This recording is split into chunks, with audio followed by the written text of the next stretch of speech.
जय श्री राम। आज के वीडियो में हम विवाह में बाधा, विवाह में विलम्ब, उसके ऊपर बात करेंगे। ऐसे कैसे कॉम्बिनेशंस बनते हैं कुंडली के अंदर, ठीक है, जिसके ऊपर से आप ये प्रिडिक्ट कर पाओगे भाई हाँ अभी इसकी मैरिड लाइफ में कुछ ना कुछ प्रॉब्लम है, यानी डिले है और डिले के बाद तनाव भी रह सकता है। तो वो क्या चीज़ें हो सकती है और अगर वो चीज़ आपकी कुंडली के अंदर बन रही है, ठीक है, तो उसका आप उपाय क्या कर सकते हो, उसके ऊपर भी आज हम बात करेंगे। शुरू करते हैं आज का वीडियो। देखो, कोई भी मांगलिक कार्य है ना, हमेशा इतना याद रखो कि कोई भी मांगलिक कार्य के लिए मंगल को देखना बहुत जरूरी है। सबसे बड़ी प्रॉब्लम है अ, अगर विवाह में डिले हो रहा है, ठीक है, आपकी मैरिज में डिले आ रही है, तो सबसे बड़ी प्रॉब्लम मंगल की हो सकती है। पहला रीजन तो ये है कि कोई व्यक्ति मांगलिक हो, ठीक है। मांगलिक, अभी मांगलिक हम कैसे देखते हैं, कुंडली के फर्स्ट हाउस यहाँ पे मंगल हो, fourth house, seventh house, eighth house, twelfth house, कुंडली के इन भावों में अगर मंगल बैठा है तो इसको मांगलिक दोष बोला गया है। देखो, जब ज्योतिष की शुरुआत हुई ना, तब ये मांगलिक दोष नहीं था। फिर क्या हुआ, धीरे धीरे जैसे ज्योतिष आगे बढ़ा, लोगों ने कुंडली अध्ययन ज्यादा से ज्यादा किया, उसके ऊपर से लोगों ने डिफाइन किया कि भाई मंगल की कुछ ऐसी पोजीशंस है कुंडली के अंदर कि अगर वो मंगल वहां पे प्लेस्ड है तो वो विवाह में देरी करवा सकता है, डिले करवा सकता है, ठीक है। तो इसी के ऊपर से ये बात सामने आई कि हाँ भाई मंगल की वजह से विवाह में देरी हो सकती है। अभी ये मांगलिक दोष क्यों बोला गया, क्योंकि मंगल एक एनर्जेटिक प्लेनेट है। मंगल जहां पे है ना वहां पे डिस्प्यूट्स होगा ही होगा, इतना आप मान के चलो। तो मंगल अगर पहले घर में है तो समझ लो कि व्यक्ति के अंदर ही वो चीज है, उसके नेचर में ही डिस्प्यूट्स है। तो एक तो इसीलिए अगर फर्स्ट हाउस मंगल है तो उसको मांगलिक बोला गया, और वो वहां से सेवेंथ एस्पेक्ट से अपने शादी वाले विवाह वाले घर को देख रहा है। तो ये बात निश्चित है कि वो जहां देखेगा वहां पे भी डिस्प्यूट्स क्रिएट करेगा, कन्फ्लिक्ट्स करेगा। इसीलिए फर्स्ट हाउस में जब मंगल होता है तो उसको मांगलिक बोला गया कि भाई फर्स्ट हाउस से वो सेवेंथ हाउस विवाह के घर को देखेगा। दूसरा है फोर्थ हाउस, क्योंकि फोर्थ हाउस से अगर आप देखोगे तो उसका फोर्थ एस्पेक्ट एक दो तीन चार वो भी विवाह के घर में जा रहा है। यहाँ पे तो खुद विवाह के घर में ही बैठा है, तो ये तो बट ऑब्वियस है कि भाई जो सप्तम भाव है विवाह का, जहाँ से हम शादीशुदा जीवन देखते हैं, वहीं पे मंगल है, तो कॉन्फ्लिक्ट्स डिस्प्यूट्स वहां पे होंगे ही होंगे। तीसरा भाव है चौथा भाव है एट्थ हाउस, क्योंकि एट्थ हाउस से हम ससुराल देखते हैं, और यहाँ से आप गिनोगे ना तो सेकंड हाउस में उसकी दृष्टि जा रही है, सेवेंथ एस्पेक्ट। तो क्या होगा कि मंगल परिवार का जो भाव है वहां पे भी देख रहा है। ट्वेल्थ हाउस मंगल का है, यहाँ पे सैया सुख होता है, ठीक है, बेड प्लेजर्स।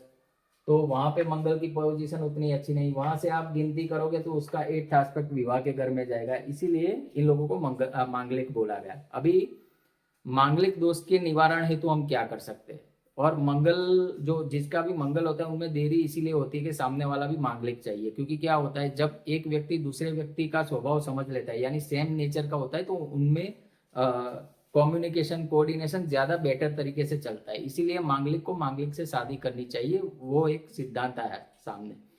अभी कोई मांगलिक है और उसका विवाह में देरी हो रही है, उसके विवाह में देरी हो रही है, डिले हो रहा है, तो वो क्या करे, वो मंगल का जाप करे, ओम अम अंगारकाय नमः, उस मंत्रों का जाप करे। और दूसरी रेमेडी वो ये कर सकता है कि 21 मंगलवार तक 2 किलो गुड़ उसका डोनेशन करना है, ठीक है। टोटल 21 ट्यूजडेज जैगरी डोनेशन,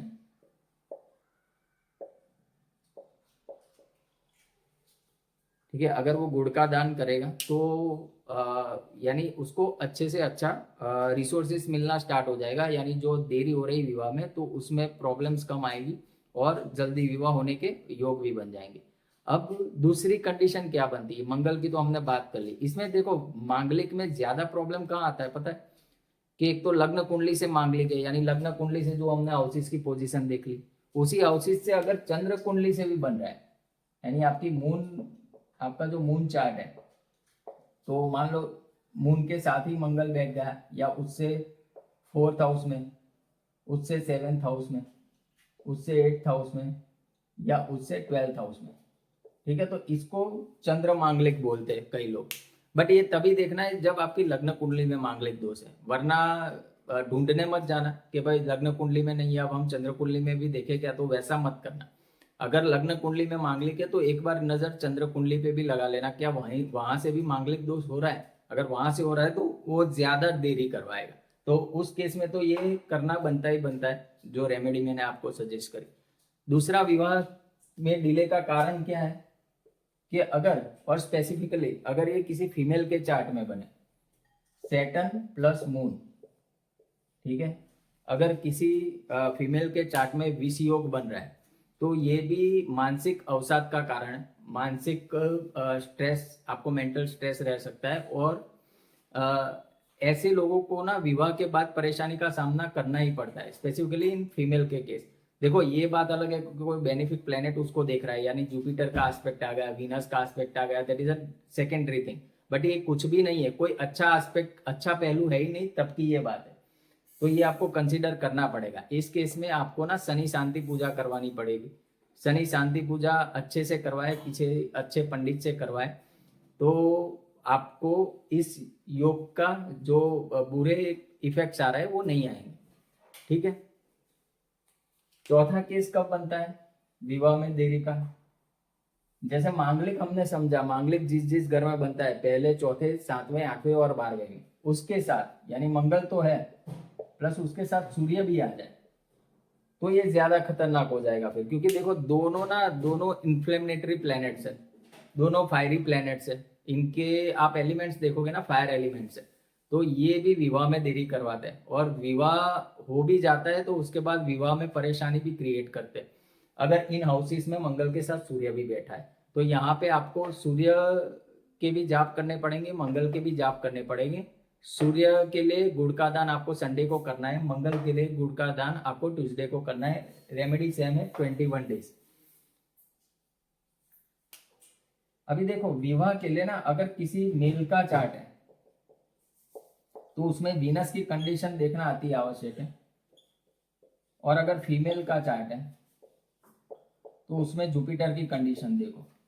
किसी भी फीमेल के चार्ट के अंदर अगर जुपिटर 10 नंबर में यानी नीच का है, या तो फिर पाप कर्तरी योग में, यानी इन शॉर्ट अच्छी पोजीशन में नहीं है, ये समझ लो। मान लो जुपिटर आपका यहाँ पे बैठा है, भले 9th हाउस में आपका जुपिटर बैठा है, बट उसके पीछे मंगल बैठा है, उसके आगे मान लो यहाँ पे राहु है, और जुपिटर यहाँ 10 नंबर में बैठा है नीच का होके। अगर किसी फीमेल के चार्ट में ये चीज है ना, तो पक्का इसकी शादी में और इसके संतान में उसको अवश्य ही प्रॉब्लम आएगा ही आएगा। ऐसी कंडीशन में उसको ये ना जुपिटर की रेमेडी करनी चाहिए, विष्णु सहस्त्र नाम का पाठ करे, नारायण स्तोत्र का पाठ करे, तो अवश्य लाभ होगा।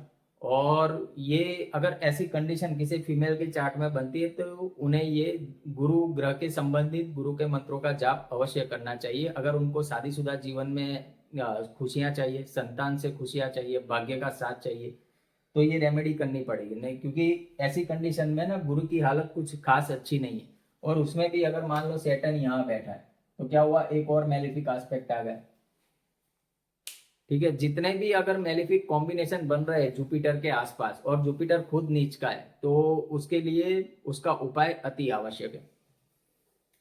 तो ये सारे कॉम्बिनेशन मैंने आपको बता दिए। अभी उसी केस में जैसे यहाँ पे मैंने ये बताया जुपिटर के लिए, उसी हिसाब से आप मेल में देख लो, वीनस कहीं पीड़ित तो नहीं है, वीनस नीच का तो नहीं है। देखो जिस किसी का भी वीनस नीच का है ना, उनको तो एक एडवाइस है कि वो फीमेल से दूरी रहे, क्योंकि उनसे उनको कोई लाभ नहीं होने वाला, भले खुद की स्त्री हो।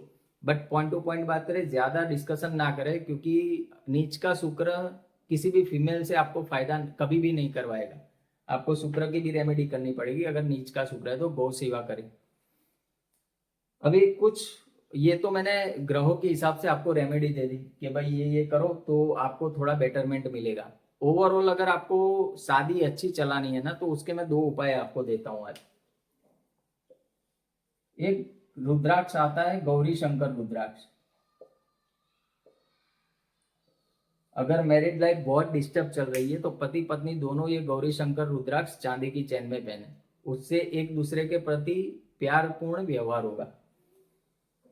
दूसरा, किसी की शादी, एक और पॉइंट शादी के लिए रह गया जो मैं यहाँ पे बताना चाहूंगा। ये तो हमने बात कर ली। अभी मान लो यहाँ पे कौन सी राशि बनी है वो देखो, यानी आपके 7th हाउस में, ठीक है, 7th हाउस को कौन गवर्न कर रहा है, यानी जो भी राशि बनी हो। मान लो यहाँ पे 1 नंबर की राशि बनी है, ठीक है, तो उसका मालिक कौन हो गया, मंगल। मंगल मान लो 1 2 3 4, यहाँ पे 4 नंबर में, यानी क्या हो गया, मंगल नीच का हो गया। ठीक है, इस केस में भी विवाह देरी से होता है। ये तो मैंने एग्जाम्पल के तौर पे लिया है। एक नंबर राशि, आप कोई भी राशि हो, उसका लॉर्ड अगर कुंडली में नीच का है, पाप कर्तरी योग में है, तो भी विवाह के लिए वो अच्छा नहीं है। तो आपको फिर उस प्लेनेट के भी मंत्रों का जाप करना पड़ेगा, और उस प्लेनेट के रिलेटेड जो भी चीज आती है उसका दान करना पड़ेगा। या तो फिर यहाँ पे 7th हाउस में कोई प्लेनेट है वो नीच का है, मान लो मर्क्यूरी यहाँ बैठा है बट 12 नंबर की साइन में बैठा है, तो क्या हुआ, ये भी नीच का होगा। एक बार ये भी चेक कर लेना नीच भंग हो रहा है कुंडली के अंदर, क्योंकि उसके भी कई कई सारे रूल है नीच भंग के। सिर्फ नीच प्लेनेट देख के प्रिडिक्शन मत कर लेना। तो अगर मर्क्यूरी भी नीच का हो रहा है, यानी कोई भी प्लेनेट 7th हाउस में बैठा है वो नीच का है, तो उस प्लेनेट के मंत्रों का जाप करो और उस प्लेनेट के रिलेटेड आप डोनेशन करो, तो आपके विवाह में थोड़ी सुगमता आएगी। पहली रेमेडी मैंने आपको बताई, गौरी शंकर रुद्राक्ष ये पहनो। दूसरा आप क्या कर सकते हो, यहाँ जो राशि बन रही है ना, उसका लॉर्ड देखो कौन है। मान लो यहाँ पे 5 नंबर है, ठीक है, तो उसका स्वामी कौन है, सन। तो सन का कलर क्या है, कॉपर कलर, कॉपर कलर। ठीक है, तो आपको कॉपर कलर का थ्रेड लेना है और उसमें आपको 5 मुखी रुद्राक्ष पहनना है। ठीक है, कॉपर के थ्रेड में, यानी आपकी मान लो यहाँ पे 2 नंबर बन रहा हो, तो वो किसका है, शुक्र का है, तो शुक्र का कलर कौन सा है, ऑफ व्हाइट। मंगल का कलर, सन का कलर कौन सा है, ब्लैक। तो जो भी प्लेनेट की राशि, यानी इस हाउस का जो लॉर्ड हो ना, उस प्लेनेट के कलर का आपको थ्रेड लेना है और उसमें 5 मुखी रुद्राक्ष धारण करना है। इससे भी आपकी मैरिड लाइफ में अच्छा ही आएगी, मैरिड लाइफ अच्छे से चलेगी।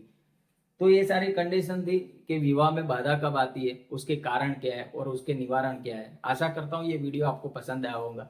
मिलेंगे नेक्स्ट वीडियो में, तब तक के लिए जय श्री राम।